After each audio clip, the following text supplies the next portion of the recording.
তো আমরা aromatic compound সম্পর্কে আলোচনা আগের ক্লাস থেকে শুরু করেছিলাম। আজকে এই আলোচনাটা আরেকটু এগোই। অ্যারোমেটিক কম্পাউন্ডগুলো আগের ক্লাসে বলেছিলাম স্টেবল, ডেফিনিশনে বলা হয়েছিল রিং কম্পাউন্ড হবে এবং 4n+2 number of delocalised pi electron থাকতে হবে। কতগুলো পাই ইলেকট্রন থাকতে হবে? 4n+2 number of delocalised. এই ডিলোকালাইজড ইলেকট্রন কাকে বলে, পাই ইলেকট্রন বা কি, এইসব আলোচনা করতে করতে রেজোনেন্সের ধারণা এসেছিল। আমরা রেজোনেন্স কাকে বলে বলেছিলাম। অ্যারোমেটিক কম্পাউন্ডের কেমিস্ট্রি পড়তে গেলে তোমাকে রেজোনেন্স পড়তেই হবে, জানতেই হবে। কারণ অ্যারোমেটিক কম্পাউন্ডগুলোর একটা এক্সট্রা স্টেবিলিটি আছে, স্থায়িত্ব আছে, সেটা due to their delocalization of electron, যেটা পক্ষান্তরে রেজোনেন্স কনসেপ্টটার অনুসারী হয়। এবং আমরা অ্যারোমেটিক কম্পাউন্ডের প্রকৃত গঠন আঁকতে পারি না, কিন্তু আঁকার চেষ্টা বা বোঝার চেষ্টা করতে পারি। এবং যে কোনো অ্যালিফ্যাটিক কম্পাউন্ডের তুলনায় অ্যারোমেটিক কম্পাউন্ডের স্থায়িত্ব সাধারণভাবে বেশি হয়। অ্যারোমেটিক স্যাচুরেটেড কম্পাউন্ডগুলো অবশ্য, অ্যালিফ্যাটিক স্যাচুরেটেড কম্পাউন্ডগুলো অবশ্য একটু স্থায়ী, এটা ঠিকই, কিন্তু পাই ইলেকট্রন আছে এমন অ্যালিফ্যাটিক কম্পাউন্ডের চাইতে। পাই ইলেকট্রন মানে কি? পাই বন্ধনী গঠনকারী ইলেকট্রন।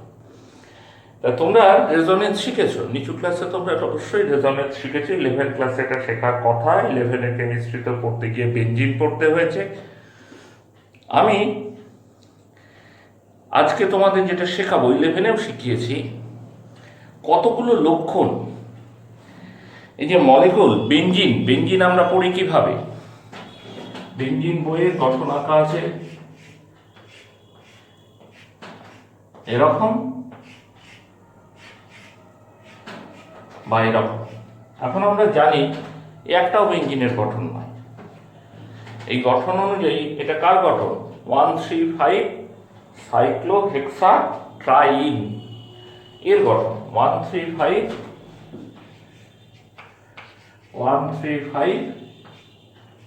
সাইক্লোহেক্সা ট্রাইন, এগুলো বেঞ্জিন না, কিন্তু এভাবে নিচু ক্লাসে আমরা বেঞ্জিন পড়েছি। আসলে বেঞ্জিনের প্রকৃত গঠন আঁকা যায় না, এই গঠন দিয়ে বেঞ্জিনের স্টেবিলিটি ব্যাখ্যা করা যায় না। এরকম বহু অ্যারোমেটিক বা বহু কম্পাউন্ড এখানে আছে যেখানে ইলেকট্রনের ডিলোকালাইজেশন হয়, আর যেখানে ইলেকট্রনের ডিলোকালাইজেশন হয় সেখানেই প্রকৃত গঠন আঁকা সম্ভব হয় না। কিন্তু প্রকৃত গঠনটা কেমন হতে পারে সে বিষয়ে একটা ধারণা থাকা আমাদের দরকার। সেই ধারণা পেতে গেলে সেই মলিকুলটা যত রকমের রেজোনেটিং স্ট্রাকচার হতে পারে সেগুলোকে আঁকতে পারাটা আমাদের দরকার। তো আমি আজকে তোমাদের যেটা শেখানোর চেষ্টা করব যে কতগুলো লক্ষণ মলিকুলের মধ্যে, তোমার তো ছবি দেয়া থাকবে মলিকুলের মধ্যে, এই লক্ষণগুলো দেখলেই তুমি ধরে নেবে ওটা মলিকুলের প্রকৃত ছবি নয়। প্রকৃত ছবিটা আঁকতে পারেনি বলে ওই রকম একটা ছবি দিয়ে জিনিসটা ওরা বোঝানোর চেষ্টা করছে। একটা লক্ষণ তো তুমি এখান থেকেই দেখতে পারো, কনজুগেশনে ডাবল বন্ড আছে। কনজুগেশনে ডাবল বন্ড থাকলেই ইলেকট্রনের ডিলোকালাইজেশন হয়। কনজুগেশনে ডাবল বন্ড কথাটার অর্থ কি? কনজুগেশনে ডাবল বন্ড কথাটার অর্থ হলো একটা সিঙ্গেল, একটা ডাবল, আবার একটা সিঙ্গেল, আবার একটা ডাবল, এরকম পরপর থাকা।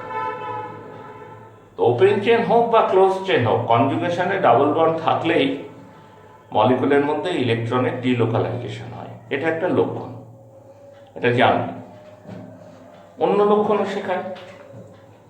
ধরো কোনো একটা মলিকুলের মধ্যে দুটো ডিফারেন্ট ইলেকট্রোনেগেটিভিটির অ্যাটম মাল্টিপল বন্ড দিয়ে যুক্ত আছে। কোনো একটা মলিকুলের মধ্যে, ধরো ফর্মালডিহাইড, তোমরা পড়েছো অ্যালডিহাইড কিটোন, এখানে কার্বন এবং অক্সিজেন ডাবল বন্ড বা মাল্টিপল বন্ড দিয়ে যুক্ত আছে। কার্বনের ইলেকট্রোনেগেটিভিটি কত? 2.5, অক্সিজেনের কত? 3.5। এরকম যদি বৈশিষ্ট্য থাকে, এরকম বৈশিষ্ট্য অনেক জায়গাতেই আছে, সে অ্যাসিটিক অ্যাসিড।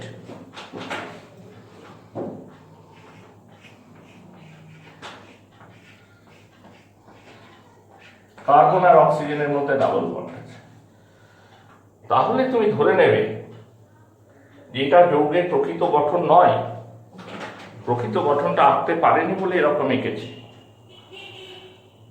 এখানে ইলেকট্রনের ডিলোকালাইজেশন হয়, সেজন্য প্রকৃত গঠন আঁকা যায় না। কিন্তু তো কল্পনা করতে হবে। কল্পনার ভিত্তিটা কি? ওরা বলছে যেটা মোর ইলেকট্রোনেগেটিভ অ্যাটম এমনিতেই সেই ইলেকট্রনকে টানে,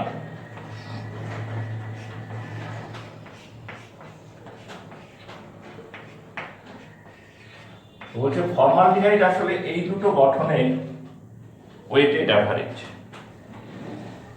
এই দুটো গঠনের মিলিয়ে ফর্মালডিহাইড তৈরি। বাঁদিকের গঠন অনুযায়ী ফর্মালডিহাইডে কার্বন অ্যাটম তার কোনো ইলেকট্রনের ঘাটতি নেই, কিন্তু ডান দিকের গঠন অনুযায়ী কার্বন অ্যাটম হচ্ছে ইলেকট্রন ডেফিসিয়েন্ট।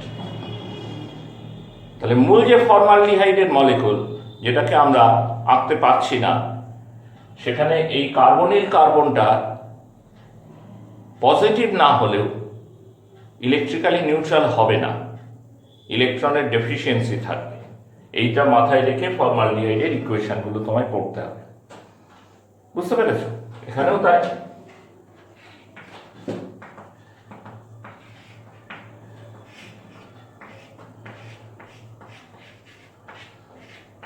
এর আরো ইলেকট্রনের ডিলোকালাইজেশন হয়, আমি মাত্র দুটো গঠন দেখালাম।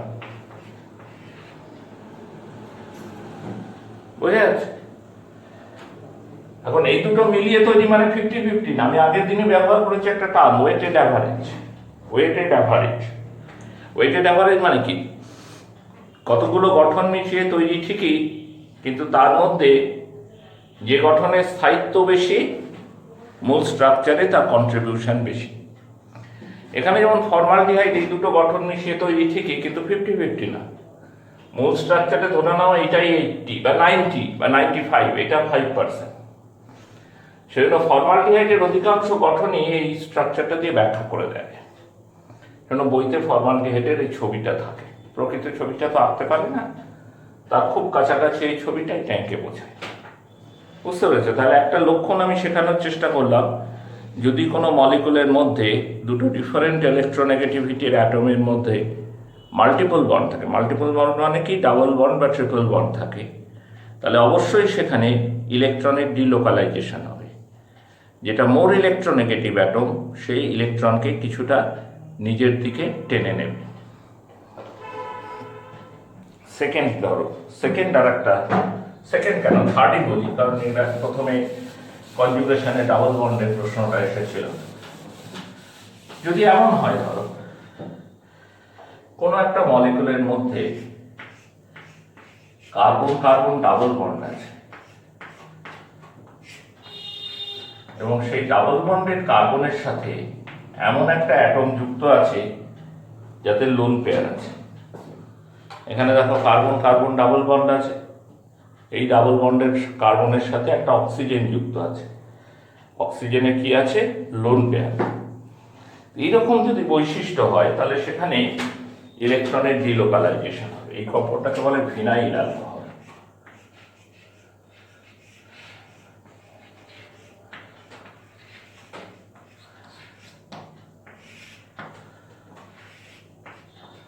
এই লোন পেয়ারটা এদিকে ঠেলবে,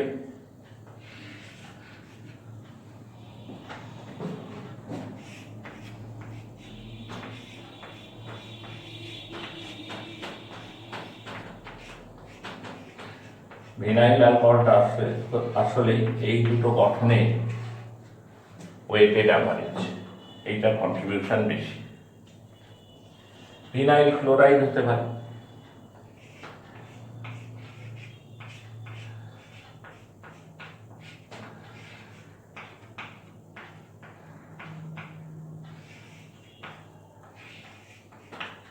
ক্লোরিনে 3টে লোন পেয়ার থাকে।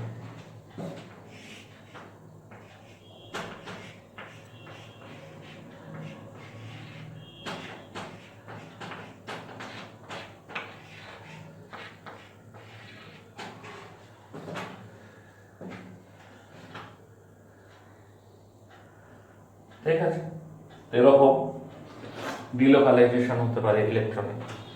এর বৈশিষ্ট্য কিরকম ছাপ ফেলে না? ভিনাইল ক্লোরাইডে এই দুটো গঠন মিলিয়ে তৈরি তো, এই গঠন অনুযায়ী সিসিএল বন্ডটা হচ্ছে সিঙ্গেল বন্ড, এই গঠন অনুযায়ী সিসিএল বন্ডটা হচ্ছে ডাবল বন্ড। মূল যে গঠন সেখানে সিসিএল বন্ডটা সিঙ্গেল বন্ডও নয়, সিসিএল বন্ডটা ডাবল বন্ড নয়, দুটোর মাঝামাঝি। এইবার ধরো ইথাইল ক্লোরাইড করেছ, CH3CH2Cl, তার মধ্যে AgNO3 দিচ্ছ, তাহলে কি হবে? AgCl এর প্রেসিপিটেট পড়ে যাবে, CH3CH2NO3 তৈরি হবে। ভিনাইল ক্লোরাইডের মধ্যে AgNO3 দিলে কিন্তু এরকম কোনো প্রেসিপিটেট পড়বে না। যদি ভিনাইল ক্লোরাইডের মধ্যে AgNO3 দাও তাহলে কোনো বিক্রিয়া হবে। কেন হবে না? কারণ ইথাইল ক্লোরাইডে সিসিএল বন্ডটা হচ্ছে single bond, pure single bond, কোনো রকম ডিলোকালাইজেশন হয় না তো, ওটা হচ্ছে পিওর সিঙ্গেল বন্ড। সেই জন্য ওই বন্ড স্ট্রেংথটা কম, সহজে ভেঙে যায়, ক্লোরিন রিপ্লেসড হয় NO3 দিয়ে, AgCl এর প্রেসিপিটেট পড়ে যায়। কিন্তু এই বন্ডটা হচ্ছে পার্শিয়াল ডাবল বন্ড আমরা বলি, আংশিক দ্বিবন্ধনী, স্ট্রেংথটা বেশি, সিঙ্গেল বন্ডের স্ট্রেংথের চাইতে এটা বেশি, সেটাকে ভাঙতে বেশি এনার্জি লাগে। এইভাবেই ডিলোকালাইজেশন অফ ইলেকট্রন মলিকুলের যে ক্যারেক্টারিস্টিক বৈশিষ্ট্য তার উপর একটা প্রভাব রেখে যায়।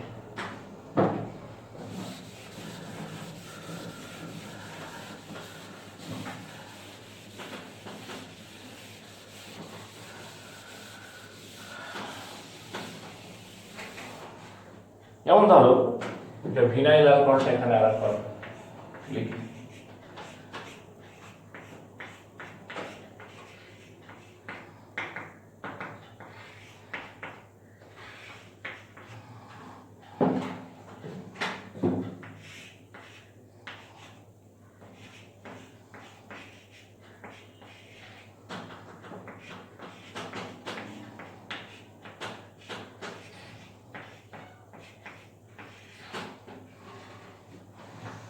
তুমি এর পাশাপাশি রাখো ফেনল বলে একটা কম্পাউন্ড আছে,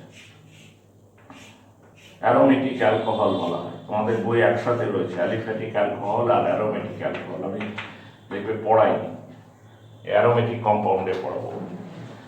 তাহলে ফেনলে এই যে OH গ্রুপ, এটা যুক্ত আছে এই কার্বনের সাথে, যার সাথে ডাবল বন্ড আছে।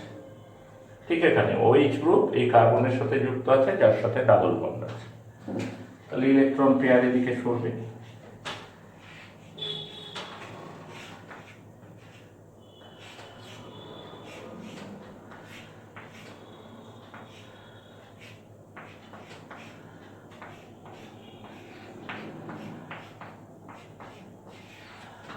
এরকম এখানে তাই হয়েছে, দেখো এটা মাইনাস এটা প্লাস, কিন্তু এখানে আর অ্যাটম নেই বলে চার্জটা ডিলোকালাইজ করতে পারছে না।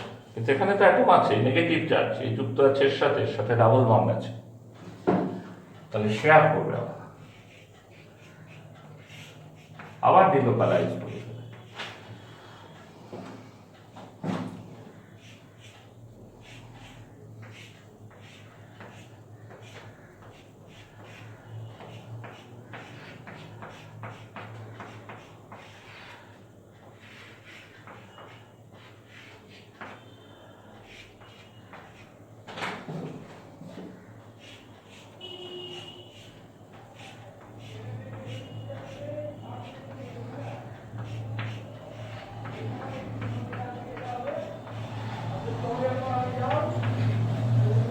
ফেনল দেখো এতগুলো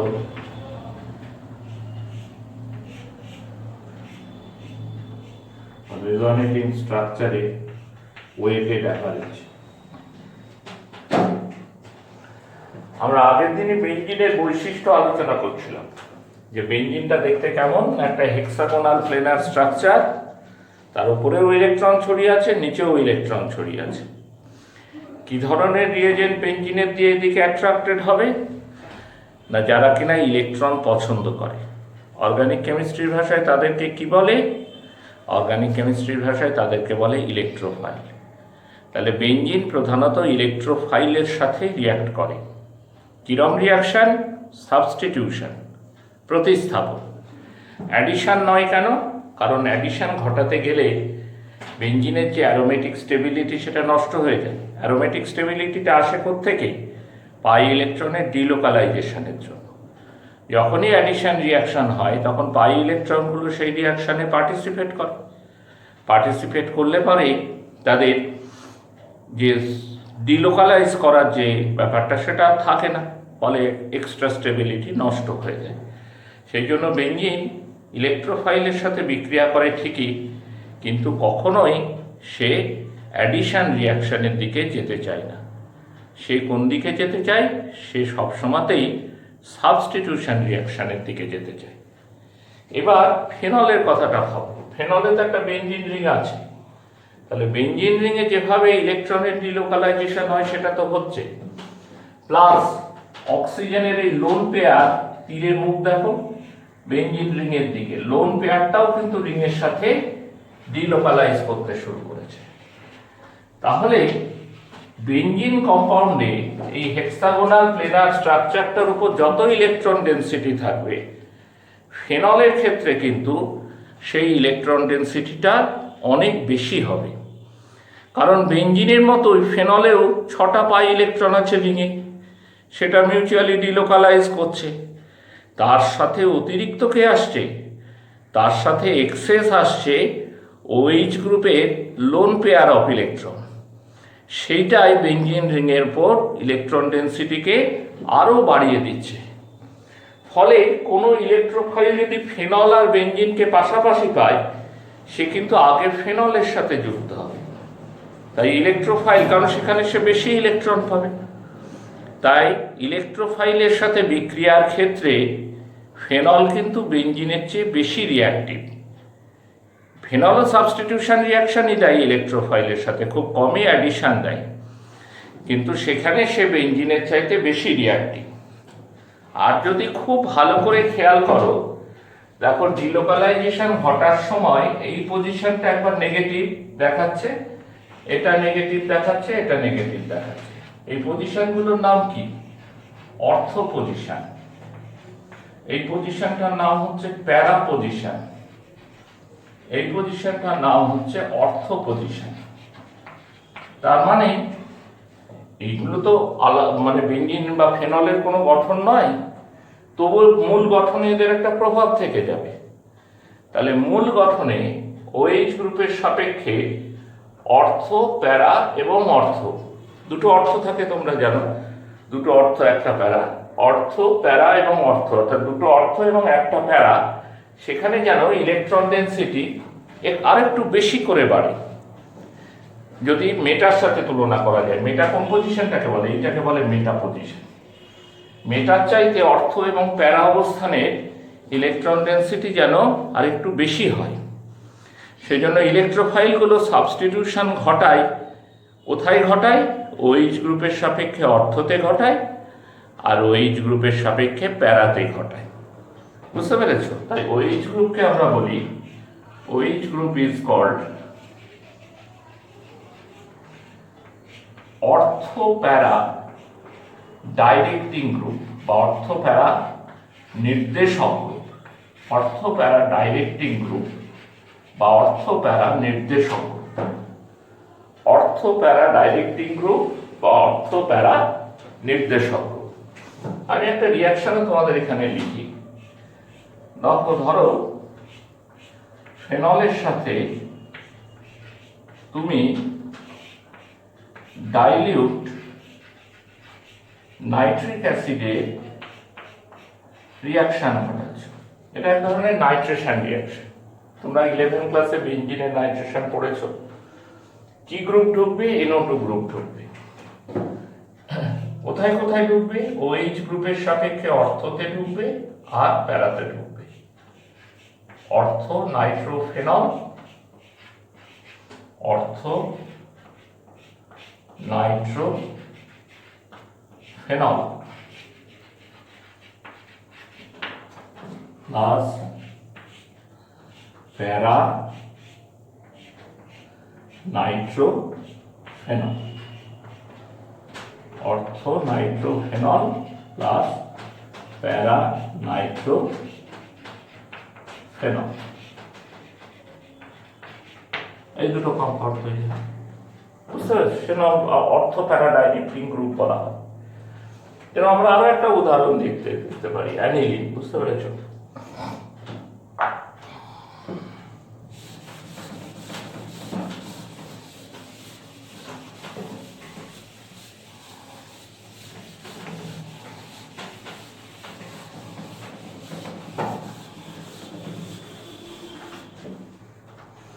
বেনজিন রিং এর সাথে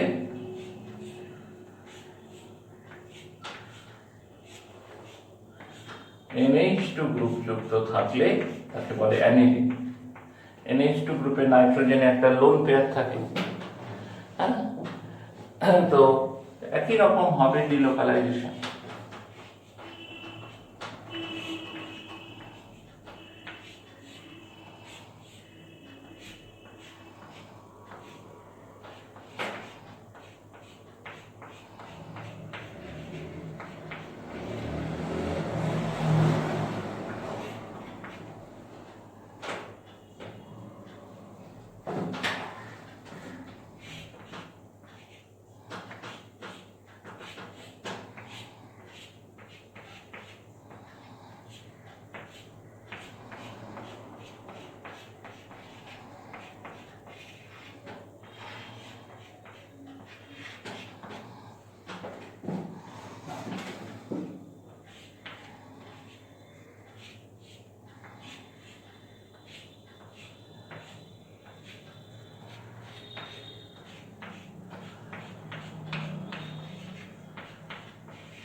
একই রকম অ্যানিলিনে নাইট্রোজেনের যে লোন পেয়ার ছিল সেটা বেনজিন রিং এর সাথে ডিলোকালাইজ করে গেল, তাই না? যে নিঃসঙ্গ ইলেকট্রন জোট ছিল অ্যানিলিনে সেটা বেনজিন বলয়ের সাথে ডিলোকালাইজ করে গেল, তার ফলে বেনজিন রিং এর উপর ইলেকট্রন ডেনসিটি বেড়ে গেল। বিশেষ করে বাড়লো কোথায়? অর্থ, প্যারা এবং অর্থতে। তার জন্য ফেনলের মতো অ্যানিলিনও ইলেকট্রোফাইলের সাথে বিক্রিয়ায় বেনজিনের চেয়ে বেশি সক্রিয় এবং সেই ইনকামিং গ্রুপকে কোথায় প্রবেশ করায়? NH2 গ্রুপের সাপেক্ষে অর্থ অথবা প্যারা পজিশনে প্রবেশ করায়। এই তো একটা দিকের তাৎপর্য গেল। অনেক সময় তো আমাদের বইতে প্রশ্নও করে, এই যৌগটার নাম হচ্ছে মিথাইলামিন, এখানেও নাইট্রোজেনের লোন পেয়ার আছে। এখন মিথাইলামিন আর অ্যানিলিন দুজনেই হচ্ছে বেস। কি বেস? Luis base. একটা করে ইলেকট্রন দিতে পারে, তো লুইস ক্ষার এক জোড়া ইলেকট্রন দিতে পারে বলে লুইস ক্ষার, দুজনেই লুইস ক্ষার। প্রশ্ন করে কে স্ট্রঙ্গার, মিথাইলামিন না অ্যানিলিন? স্ট্রঙ্গার লুইস বেস মানে যে তাড়াতাড়ি ইলেকট্রন অন্যকে দিতে পারে, যে অন্যকে তাড়াতাড়ি দিতে পারে। তাহলে মিথাইলামিন তাড়াতাড়ি দিতে পারে নাকি অ্যানিলিন তাড়াতাড়ি দিতে পারে? দেখো, অ্যানিলিনে নাইট্রোজেনের যে লোন পেয়ার সেটা বেনজিন রিংয়ের সাথে ডিলোকালাইজ করে গেছে, তার ফলে নাইট্রোজেনের কিন্তু ওই লোন পেয়ারের ওপর দখলটা কমে গেছে। সেটা গোটা রিংয়ের মধ্যে ডিলোকালাইজ করার ফলে রিংয়ের কার্বনগুলো তাকে অ্যাট্রাক্ট করছে, সেই আকর্ষণের মধ্যে সে পড়ে গেছে। এইবারে অ্যানিলিনের পক্ষে ওই লোন পেয়ারকে দেয়াটা তুলনায় কঠিন হয়ে যাচ্ছে। ইথাইলামিনে এই ঝামেলা নাই, লোন পেয়ারটা শুধু নাইট্রোজেনেরই থাকছে। উপরন্তু যদি একটু ভালো করে দেখো তাহলে দেখবে একটা অ্যালকিল গ্রুপ থাকছে পাশাপাশি, সে তার প্লাস আই এফেক্ট দিয়ে নাইট্রোজেনের মাথাতে ইলেকট্রন ডেনসিটি আরো বাড়িয়ে দিচ্ছে, ফলে মিথাইলামিন যত সহজে ইলেকট্রন দিতে পারবে, অ্যানিলিন কিন্তু পারবে না। ডিলোকালাইজেশনের জন্য ওর ইলেকট্রন দেওয়ার ক্ষমতা কমে যাবে। তাহলে এই ডিলোকালাইজেশন অফ ইলেকট্রন বা রেজোনেন্স, তাহলে কোনটা স্ট্রং বেস হলো? প্রথম সেটা শেষ করেনি, মিথাইলামিন অনেক স্ট্রং বেস হলো। এই ডিলোকালাইজেশন অফ ইলেকট্রনের জন্য অ্যারোমেটিক অ্যামিনগুলো কিন্তু অ্যালিফ্যাটিক অ্যামিনের চাইতে উইকার বেস। তা আমি যেটা বলতে বলতে থেমে গেলাম সেটা হচ্ছে যে ডিলোকালাইজেশন অফ ইলেকট্রন অনেক দিক থেকেই মলিকুলের ধর্মকে এইভাবে প্রভাবিত করতে পারে। আর একটা একই উদাহরণ দেখো তুমি,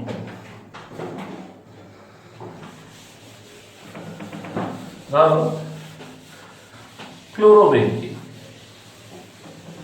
আমি একটু আগে ফিনাইল ক্লোরাইড লিখেছিলাম।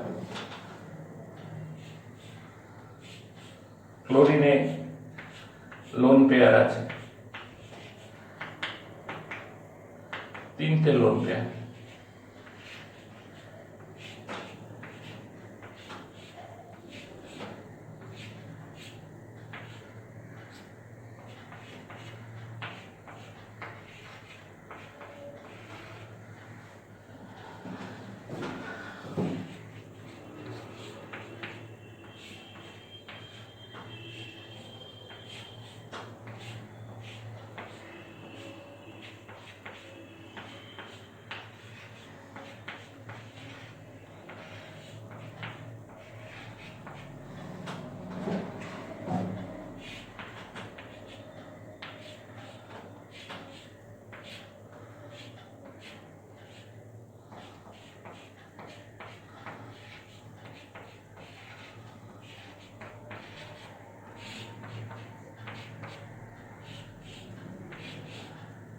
এখানেও রেজোনেন্স হলো, এবং রেজোনেন্সের জন্য এই যে কার্বন ক্লোরিন বন্ডটা, অন্তত 3টে এমন রেজোনেটিং স্ট্রাকচার তুমি পেলে যেখানে কার্বন ক্লোরিন বন্ড হচ্ছে ডাবল বন্ড।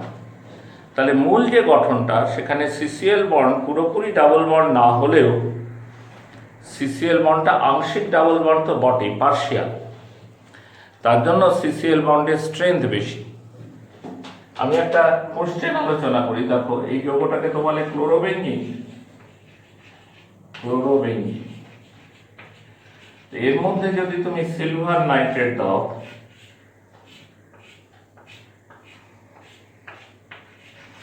ক্লোরোবেনজিনে যদি তুমি সিলভার নাইট্রেট দাও, তাহলে নো প্রেসিপিটেট, কোনো অধক্ষেপ পড়বে না, নো প্রেসিপিটেট। ঠিক আছে, কোনো রকম অধক্ষেপ পড়বে না। কিন্তু তুমি যদি বেঞ্জাইল ক্লোরাইডে দাও, বেঞ্জাইল ক্লোরাইড যৌগটা কিরকম?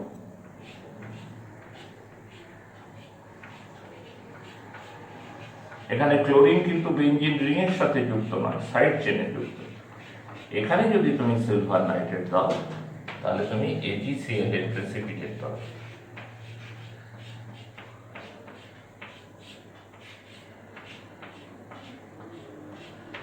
তাহলে তুমি কিসের প্রেসিপিটেট পাবে?